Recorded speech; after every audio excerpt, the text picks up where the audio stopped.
Assalamualaikum warahmatullahi wabarakatuh. Selamat berjumpa di channel ini.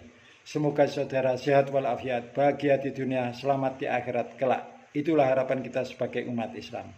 Agar terwujud, mari kita berislam sesuai Al-Quran dan hadis terpilih, yakni yang substansi atau matanya tidak bertentangan dengan Al-Quran. Hari ini dan hari-hari ke depan selanjutnya, saudara semua yang beragama Islam, saya doakan dapat rezeki dengan nilai yang besar, prosesnya lancar, berkah bagi keluarga dan lingkungannya. Dan kepada yang bersedia mengikuti channel ini secara sukarela, saya doakan segera berhaji dan bayar zakat mal seumur hidupnya sampai akhir hayatnya. Kesempatan yang ada, mari kita manfaatkan merespon kajian beberapa narasumber dengan topik bahasan akidah yang substansinya masih perlu kita uji kebenarannya dengan dasar Al-Quran. Tujuan bahasan untuk meluruskan akidah umat agar sesuai Al-Quran.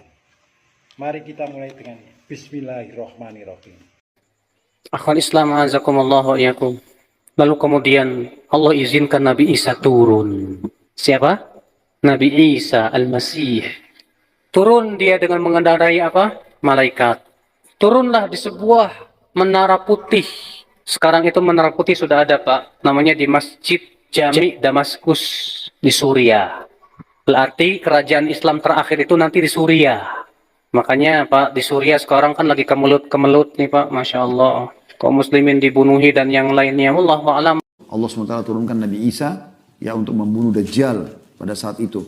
Keluarlah Dajjal, Nabi Isa AS turun, kata Nabi SAW, pada saat keluar seseorang dari keturunanku bernama Mahdi, atau namanya seperti namaku Muhammad bin Abdullah, kemudian membawa pasukan ke masjid Menara Putih di negeri Syam, kemudian disitulah dia akan mengimami orang sholat asar. Isa turun sambil memegang kedua sayap ya, malaikat, kemudian ikut sholat bersama dengan mereka. Lalu Nabi Isa memimpin pasukan tersebut menuju ke wilayah Palestina, ya, tempat Dajjal ada, kemudian membunuh Dajjal. Kata Nabi SAW, Isa pun pada saat tampil dan dilihat oleh Dajjal, Dajjal melepuh seperti melepuhnya barang, ya, meleleh gitu ya, dia meleleh.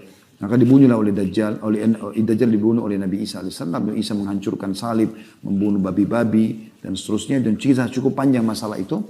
Kemudian setelah itu, Nabi Isa memimpin keadilan. Yakini itu mendekati kiamat, tapi bukan pas kiamatnya. Nanti Yesus akan datang, sama dia akan memberikan penghakiman, tapi diwakili dengan tadi membunuh babi, lalu kemudian mematahkan salib dan seterusnya.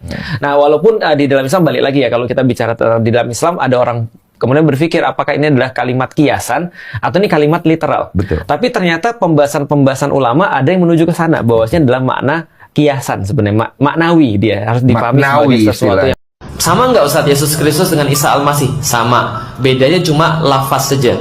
Kalau Isa itu bahasa Arab, bahasa Ibraninya Isa, bahasa Yunaninya Jesus. Bahasa Arabnya Al-Masih, bahasa Ibraninya Mesias. Mesias itu artinya juru selamat. Juru selamat sama kayak Al-Masih yang dijanjikan. Al-Masih yang dijanjikan Al-Masaha. Asal kata adalah yang diurapi. Bahasa Ibraninya Mesias, bahasa Arabnya Al-Masih, bahasa Yunaninya Kristos. Yang tidak boleh mengakui. Ya, demikianlah cerita tentang Nabi Isa yang turun ke dunia kedua kalinya. Dengan detail dan fasih dinarasikan oleh penceramah tersebut. Pertanyaannya, dasarnya apa? Karena Al-Quran tidak ditemukan, bahkan Al-Quran bilangnya sudah meninggal. Begitu. Kalau saya menemukan dasarnya, cerita itu tidak, kalau intern kita ada yang mengklaim dari 46 hadis jumlahnya. Kalau saya tidak menemukannya, bukan dari hadis, tapi dari kitab agama orang lain. Saya bacakan ini. Jika engkau tidak berjaga-jaga, aku akan datang kepadamu bagaikan pencuri dan engkau tidak akan tahu kapan waktunya. Aku akan datang kepadamu. Wahyu 3 ayat 3. Demikian. Inilah dasar narasi cerita yang ada selama ini, yang katanya dari hadis itu ternyata dari kitab agama orang lain. Kalau dari hadis, maka substansinya bertentangan dengan Al-Quran. Karena Al-Quran mengatakan semua ayat yang ditemukan sudah meninggal. Tapi maaf. Gitu. Akan saya bacakan satu ayat bahwa Nabi Isa telah meninggal. A'udzubillahi minasyaitonirrajim. Bismillahirrahmanirrahim. Kullu man 'alaiha fan wa yabqa wajhu rabbika dzil jalali wal ikram. Semua ada di bumi akan binasa dan tetap kekal zat Tuhanmu yang mempunyai kebesaran dan kemuliaan. Demikian. Ayat 1 ini sudah merontokkan hadis jika hadis yang dipakai dasar.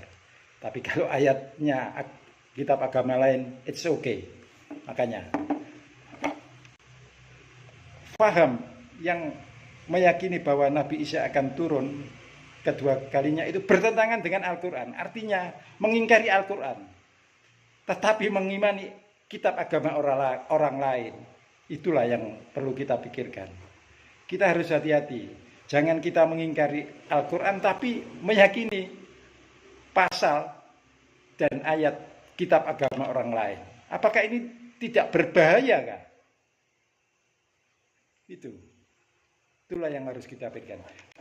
Sekali lagi, tidak ada yang akan turun. Ini buktinya, tidak ada yang akan turun. Qala fiha tahyauna wa fiha tamutuna wa minha tukhrajun. Allah berfirman, di bumi kamu hidup, di bumi kamu mati, dan dari bumi pula kamu akan dibangkitkan. Sudah. Ngomong turun itu bertentangan dengan ayat ini. Akan dibangkitkan, bukan diturunkan. Jadi Nabi Isa itu bukan diturunkan, tapi akan dibangkitkan di bumi ini. Saat kiamat nanti akan bangkit secara massal semua manusia. Narasi yang dibangun Nabi Isa turun ini adalah berdasarkan kitab agama orang lain. Sementara Al-Quran diingkari. Silakan pikir sendiri. Saya tidak tahu itu. Gimana itu cara berpikirnya itu. Gitu. Kalau mereka menarasikan bahwa sekarang Nabi Isa masih hidup dan ditinggal di ruang angkasa atau langit, maka bisa saya katakan,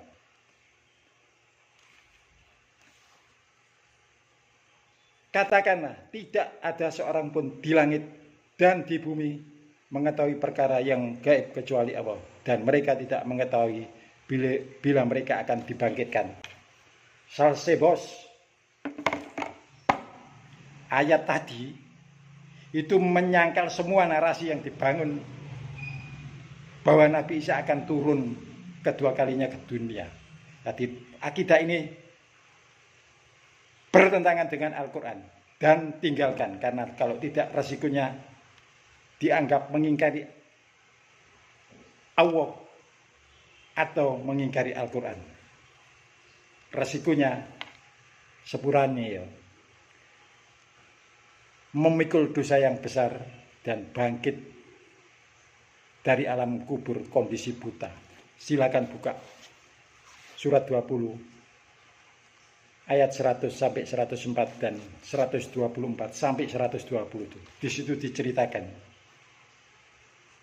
bagaimana derita orang yang mengingkari Allah atau mengingkari Al-Quran. Saya tidak apa-apa, tapi saya mengatakan ini adalah sesuatu yang harus dikatakan bahwa tidak ada narasi bahwa Nabi Isa akan turun kembali ke dunia. Nabi Isa telah meninggal. Sekian. Gaya saya buat demikian karena kebenaran harus disampaikan secara tegas lugas. Jika ingin tahu tentang Nabi Isa, mari kita diskusi di darat. Wassalamualaikum warahmatullahi wabarakatuh.